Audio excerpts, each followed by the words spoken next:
Hi, my name is John Seifert, aka Padre de Cinco. Today I want to share with you not only why using music in the world language classroom can be your new number one way to provide comprehensible input to your students, but 3 other less commonly known reasons to include music in your plans.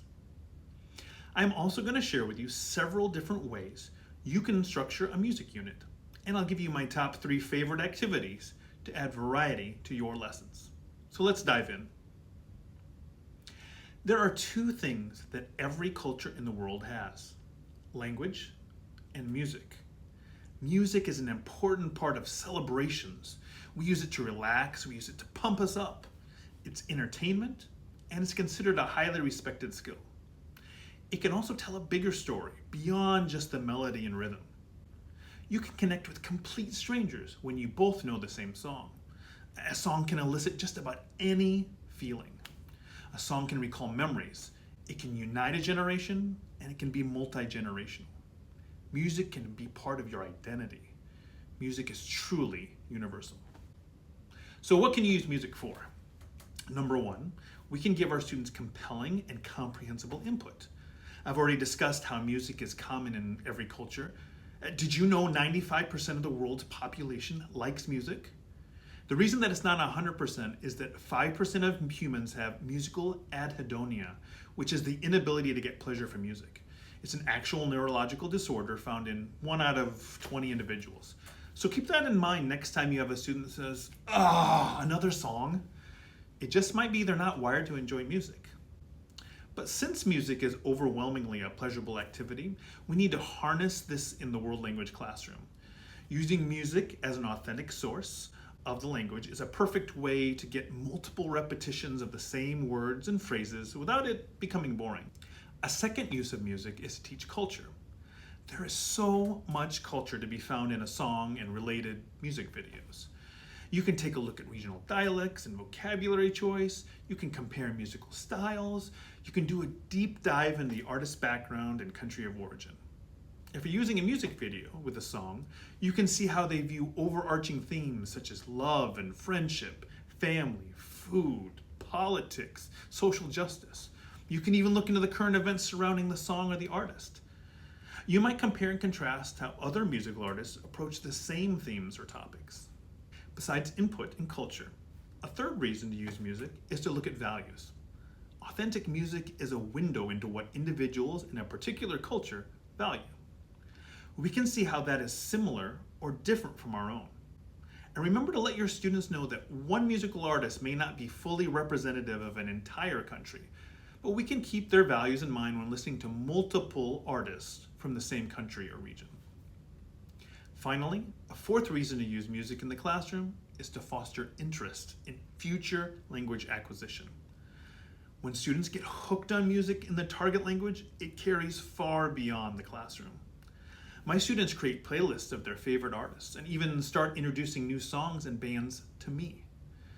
At parent-teacher conferences, parents often tell me how much their kids are listening to music in Spanish, and I'm always amazed at how much great input they're getting without me having to lift a finger. Students are choosing to listen to the language in their free time with family and friends.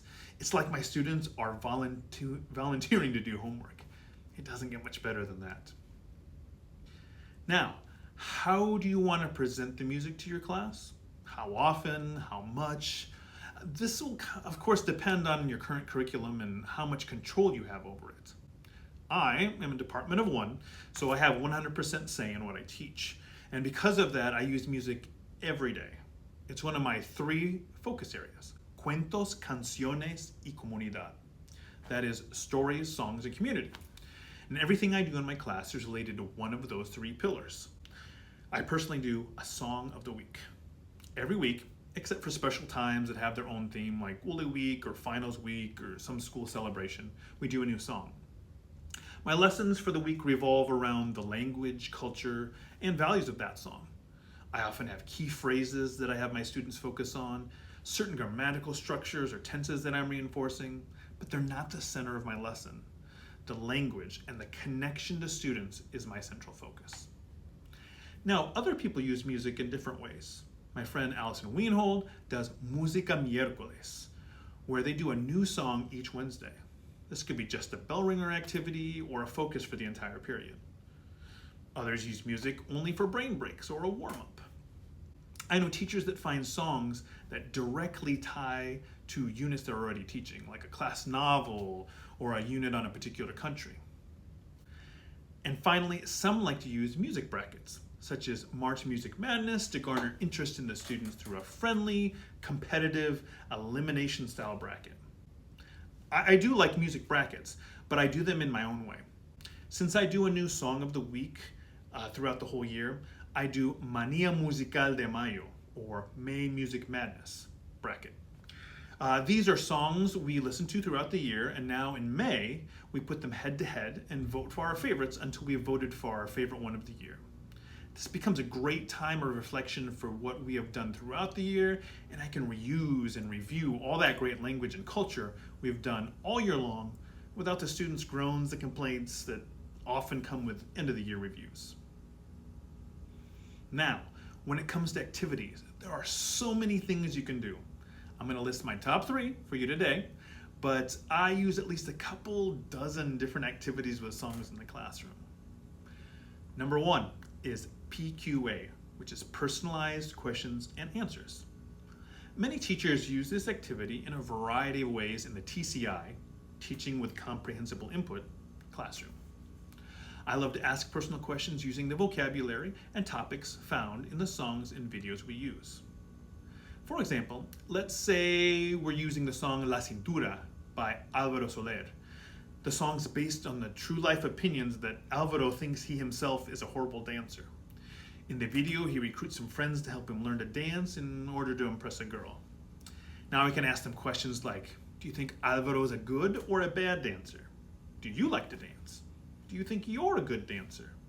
Who in the class is the best dancer?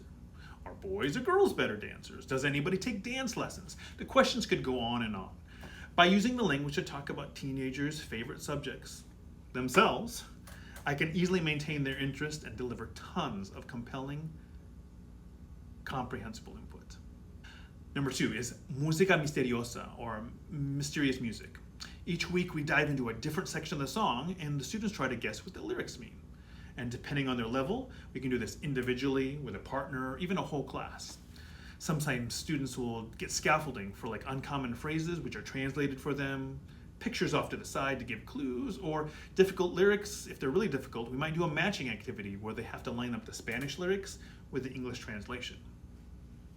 And my third favorite song activity is Cuéntalas, or count them. I take a couple of words or phrases and have students tally how many times they hear them in the song. This intense focus really helps train their ears to listen and discriminate the sounds of the language. And depending on your level, you can have shorter or longer phrases, or add a third or a fourth phrase to have them tally. So there you go. You now know 4 great reasons to use music in the classroom, 5 different ways to organize songs into your curriculum, and 3 different activities you can use with your students.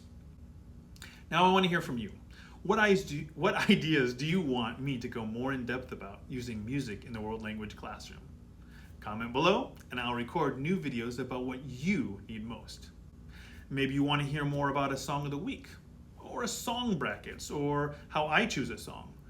Let me know in the comments. And while you're here, don't forget to click subscribe to be notified whenever I post new videos. And the best way to keep up on every new video, product, and novel I create, follow the link in the description to get signed up for monthly emails to provide all of my best tips and tricks for world language teachers like you. Thanks for your dedication to education and all you do for your students, because as you know, world language teachers teach the world more than language. Hasta pronto.